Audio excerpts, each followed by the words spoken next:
ازيكم؟ عاملين ايه؟ يا رب تكونوا بخير. انا عايز اقول تجربتي بعد موت امي. آه، يمكن تجربتي دي تفيد حد او حد يحب يسمعها. انا بس حابب اقول ان زمان لما كانت امي معايا كنت ما حبهاش تسألني انت رايح فين، وكنت اتضايق قوي لما تقول انت رايح فين، او تتصل بيا تقول لي انت فين او اتأخرت ليه. كنت بتضايق. لما ماتت بقيت اتمنى حد يكلمني يقول لي انت فين او رايح فين او عامل ايه، لان كان في حد بيطمن عليا.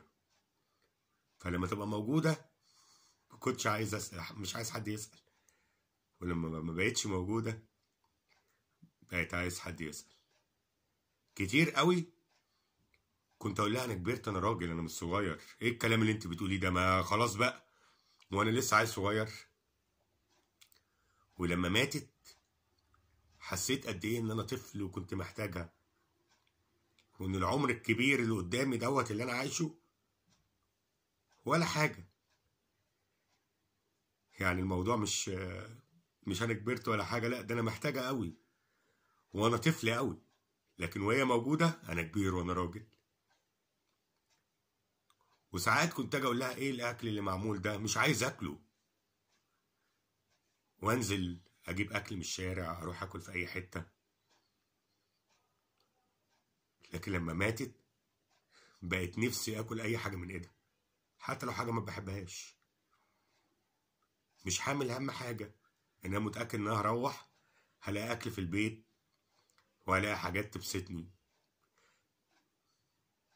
لما بتكون امي عايشه كنت مش شايل هم اي حاجه، بروح بلاقي كل حاجه جاهزه.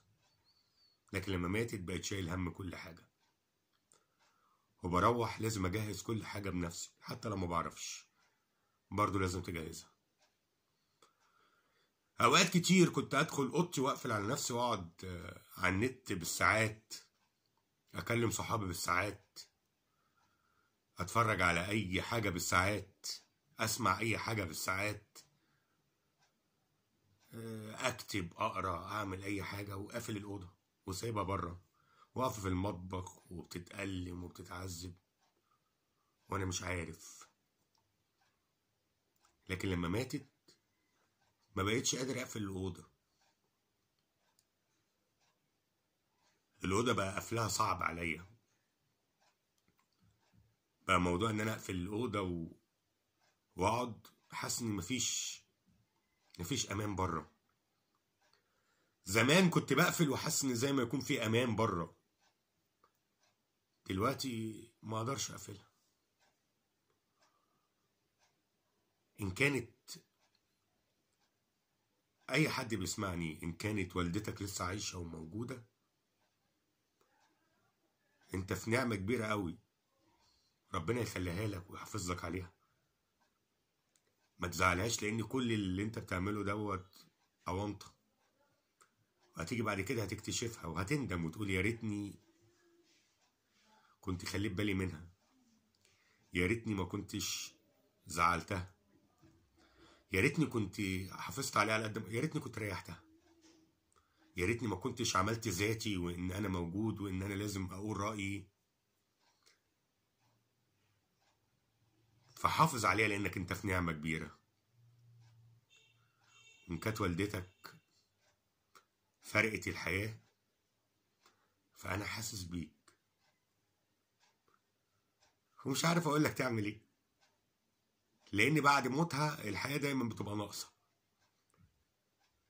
يعني المناسبات اللي احنا كنا بنستناها والاعياد والحاجات دي بقت بتيجي الواحد مش عايزها تيجي، لانه ولا قادر يشيل شيلتها، ولا قادر يكون فيها من غيرها، ولا قادر يرجع لحالته الاولى، ولا قادر يتأقلم على الوضع الحالي. الأم أكبر نعمة في الحياة، بتشيل حاجات كتير قوي وممكن ما تاخدش بالك. يعني لو حبيت تسمي إن في البيت في حاجة اسمها الجندي المجهول، الأم بتصحي وبتهتم وبتربي وبترعى وبتدخلك مدرسة وبتهتم بنظافتك وبتهتم بلبسك وبتهتم بأكلك وبتهتم بمذاكرتك وبتهتم بحياتك، بتهتم بكل شيء. وحتى لما بتكبر تهتم بيك في شغلك، وايه اخبار شغلك وايه اخبار حياتك. تهتم بيك، تقولك انت مش هتتجوز ليه، عايزين نفرح بيك. تهتم بيك حتى بعد اي حاجة وانت مش ما كنتش تبقى حابب. يعني بتتدخلي زيادة بقى، ما خلاص بقى انا كبرت بقى، سيبيني بقى. لكن صدقني بعد الام الواحد بيحس ان هو عنده 4 شهور، بالصغير لا عنده 4 شهور ومحتاج الرعاية.